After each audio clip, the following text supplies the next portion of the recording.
Halo, kembali lagi di podcast Caritas Hospital. Jadi untuk podcast kali ini, untuk podcast yang kedua kali ini, kita sudah kedatangan tamu spesial untuk memperingati Hari Jantung Sedunia, yaitu Dr. Mangiring. Oke, sebelumnya kita akan perkenalkan terlebih dahulu. Mungkin Dr. Mangiring boleh perkenalkan dirinya secara singkat terlebih dahulu. Ya, selamat siang teman-teman sekalian, para pendengar podcast Caritas. Senang sekali bisa bertemu Anda sekalian di acara ini. Saya Dr. Mangiring, PL Keruan, spesialis jantung dan pembuluh darah. Saya spesialis jantung dari FKUI tahun 2007 dan masuk ke Palembang 2008. Saat ini saya bekerja sebagai spesialis jantung di Rumah Sakit Muhammad Husin dan juga di Caritas dan Miria. Jadi subspesialisasi saya adalah dalam hal uh, penanganan pemasangan cincin atau ring di jantung bagi mereka yang mengalami penyumbatan di pembuluh darah jantung. Oke, terima Demikian kasih dokter ya saya. sudah memperkenalkan dirinya secara singkat. Jadi untuk Hari Jantung Sedunia kali ini dokter, kan biasanya setiap tahunnya itu ada tema besarnya gitu dokter. Kira-kira untuk tahun ini secara khusus temanya apa dokter ya? Ya, tema Hari Jantung Sedunia tahun ini adalah gunakan hati untuk terhubung. Maksudnya, mari kita menggunakan eh, pengaruh kita, ilmu kita, kemampuan kita dengan menggunakan teknologi yang ada untuk meningkatkan pencegahan, pengobatan, dan pengendalian penyakit jantung bagi mereka yang mengalami terisolir karena pandemi ini. Jadi ada 3 pilar yang ditekankan pada Hari Jantung Sedunia ini, yaitu namanya pertama kesamaan atau ekuitas, di mana pasien-pasien dengan masalah jantung dan pembuluh darah itu terisolir sehingga eh, kurang mendapatkan akses terhadap pencegahan, pengobatan, dan pun pengendalian. Oleh karena itu, internet merupakan satu hal yang sangat menolong kita dalam hal penyebarluasan eh, teknologi dan data yang ada dari pasien maupun ke rumah sakit. Jadi, semua orang disarankan untuk menggunakan teknologi yang ada. Nah, pemerintah melalui berbagai usaha di rumah sakitnya melakukan berobat online ya, maupun menggunakan aplikasi-aplikasi yang ada seperti Halo Dokter, Get Well, Good Doctor, Halodoc, Klik Dokter, kemudian Link Sehat, Pro Sehat, dan Sehat Q itu dipakai, jadi hanya menggunakan handphone. Kalau rumah sakit Caritas sendiri, ya ada berobat online, jadi pasien berobat mendaftar secara via telepon, kemudian nanti dokternya berdasarkan nomor telepon akan menelepon pasien, entah itu via telepon atau via WhatsApp, jadi ada pertemuan secara video call. Kemudian nanti setelah ditanya macam-macam, tentu pasiennya harus mengukur tensi sendiri ya. Nah, nanti dari data yang ada dibuatlah pengobatannya kepada pasien. Nah, obat yang diperlukan pasien nanti akan dikirim secara dengan Halodoc kepada pasien tersebut ke rumahnya. Jadi cukup telepon, konsultasi, bayar, obat nyampe. Kira-kira begitu. Kedua, pilihlah makanan yang sehat, banyak olahraga, dan stop merokok. Pakailah aplikasi-aplikasi digital untuk mengontrol atau memotivasi Anda untuk beraktivitas, menghitung heart rate, ataupun dengan jam tangan, ataupun aplikasi menghitung jumlah langkah boleh juga. Kemudian untuk komunitas, jadi gara-gara isolasi ini banyak orang kerjanya cuma di rumah, nggak sempat berobat, takut kemudian lagi isolasi yang lain-lainnya, kurang latihan fisik. Jadi kita bisa menggunakan olahraga di rumah pakai YouTube, pakai Zoom, kalau bersama-sama, arisan online, dan lain-lain. Jadi tidak mesti ketemu secara fisik. Jadi mari kita menggunakan kekuatan digital atau telehealth atau telemedicine untuk menghubungkan pasien dan keluarga maupun dengan rumah sakit atau dengan dokter untuk mengatasi isolasi dan kesenjangan dalam perawatan. Itulah uh, tema besar dari Hari Jantung Sedunia tahun ini. Oke, berarti ada 3 poin penting tadi dokter ya. Ya, Kesamaan, pencegahan, sama komunitas tadi dokter ya. 3 poin pentingnya ya. Hari Jantung tahun ini. Oke. Oke, dokter, mungkin kita akan ngobrol-ngobrol juga secara singkat ini. Mungkin tadi kan dokter sudah sedikit menyinggung mengenai pencegahan gitu, dokter. Kira-kira untuk saat ini, dokter, gimana sih secara sederhananya atau secara realistisnya kita bisa mencegah penyakit jantung? Jadi pertama-tama Anda harus sadar diri dulu bahwa menilai diri saya ini termasuk berisiko sakit jantung apa enggak. Kita tahu bahwa penyakit jantung itu punya faktor risiko yaitu yang bisa dikontrol dan yang tidak bisa dikontrol. Tidak bisa dikontrol seperti usia, jenis kelamin, suku, maupun orang tua atau keluarga yang sakit jantung di usia 55 atau 65 tahun ke bawah. Yang kedua, faktor yang bisa dikontrol seperti merokok, kencing manis, darah tinggi, kegemukan, kolesterol. Jadi itu bisa dikontrol. Nah, kita mari menggunakan beberapa kalkulator yang ada di Play Store seperti ASCVD atau SCORE. Jadi nanti kita masuk setelah kita melakukan pemeriksaan laboratorium seperti gula darah, kolesterol, kemudian ukur tekanan darah, kemudian ada riwayat merokok apa enggak, maka kita masukkan angka-angka tersebut atau data tersebut ke dalam aplikasi. Nanti keluar angkanya, berapa persen Anda beresiko 10 tahun ke depan. Disebut sangat tinggi kalau di atas 10%, disebut tinggi kalau 5%, dan sedang dan rendah itu 5% ke bawah. Nah, jadi kalau Anda di atas 10%, wah itu artinya harus segera mengendalikan faktor-faktor risiko untuk serangan jantung supaya tidak terjadi kejadian kematian karena penyakit jantung dan pembuluh darah 10 tahun ke depan. Itu hitung-hitungan secara manusiawi. Jadi setelah tahu bahwa Anda masuk faktor risiko mana, maka Anda harus mengontrol faktor risiko tersebut. Tentu mengontrolnya ada 3 hal yang paling penting dalam mengontrol faktor risiko itu. Nomor 1 adalah diet. Diet itu tentu makan makanan yang tinggi serat, sayur-sayuran, yang hijau-hijauan, jangan takut makan sayur gara-gara asam urat ya. Yang kedua, buah-buahan, makan biji-bijian atau sereal juga bagus. Hindari makanan-makanan yang tinggi karbo dan tinggi garam dan tinggi lemak. Misalnya makanan yang fast food itu banyak garamnya maupun karbonya.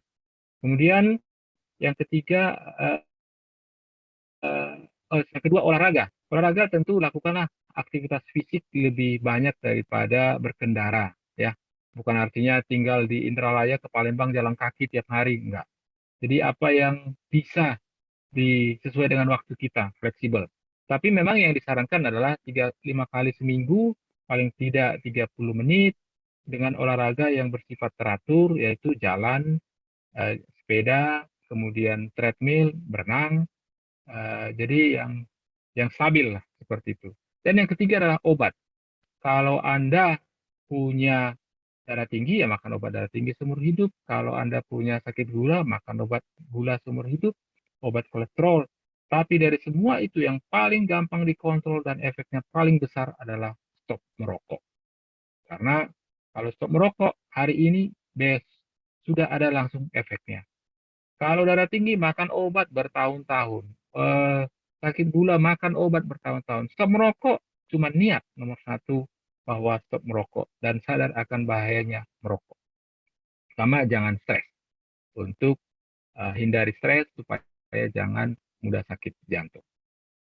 Oke, tadi mengenai pencegahannya, dokter. Mungkin ada informasi sedikit, dokter. Untuk saat ini nih, dokter, untuk penyakit jantung itu rawannya di umur berapa sih, dokter?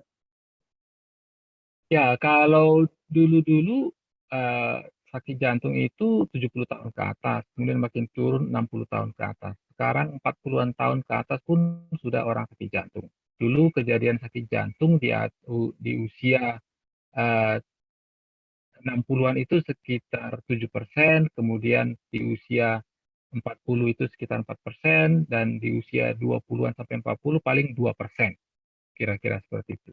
Jadi sekarang sudah banyak orang di usia 20-an sampai 40% pun sudah mulai sakit jantung.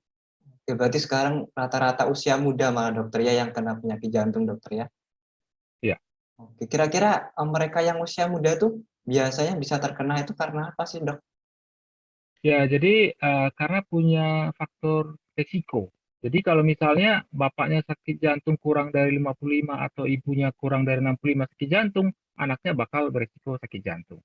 Tapi yang paling banyak mungkin karena dia punya faktor risiko yang bisa dikontrol, tapi dia tidak mengontrolnya. Misalnya dia ikut-ikutan merokok, kemudian juga punya kegemukan, akhirnya kolesterolnya tinggi, atau darah tingginya nggak dikontrol, gulanya nggak dikontrol. Itulah, jadi harus karena ya lifestyle saat ini banyak makan, sedikit olahraga, banyak main PlayStation, kurang olahraga, banyak nonton, kurang olahraga. Jadi itu menyebabkan kita menjadi tidak terkontrol faktor resikonya. Oke, berarti sebenarnya itu gaya hidup ya, Dokter ya? Gaya hidup anak Ya, muda sekarang yang membuat benar, resiko benar. penyakit jantung itu semakin tinggi di usia muda. Ya, Oke. Oke, Dokter. Itu tadi kan sedikit sudah kita bicara mengenai penyebabnya, kemudian juga kita sudah berbicara mengenai pencegahannya ya, Dokter ya. Eh, secara tidak langsung, kemarin itu saya sempat lihat di Caritas itu ada layanan ECP kok nggak salah, Dokter ya. Itu layanan apa sebenarnya, Dokter? ya EECP itu namanya Enhanced Counter Pulsation, External Counter Pulsation. Jadi itu adalah terapi untuk orang-orang yang masih nyeri dada karena penyempitan pembuluh darah jantung koroner. Jadi di penanganan penyakit jantung koroner yang penyempitan itu kalau di atas 70% harusnya dipasang cincin atau di bypass. Tapi ada kondisi-kondisi orang nggak bisa dipasang cincin, nggak bisa di bypass karena terlalu banyak pasang cincin, terlalu kecil pembuluh darahnya, atau terlalu beresiko karena dia baru kena stroke, tensinya rendah atau sesak-sesak napas terus. Jadi nggak bisa dipasang cincin atau di bypass. Atau dia ketakutan untuk dipasang ring atau di bypass. Jadi terapi alternatifnya setelah makan obat nggak mempan, ya masih juga nyeri dada, lebih dari 3 bulan, maka dikasihlah terapi EECP ini. Jadi prosedurnya pasien rawat jalan, dipasang mansep memberi tekanan di betis, di paha, dan di eh, panggul ya, atau di perut.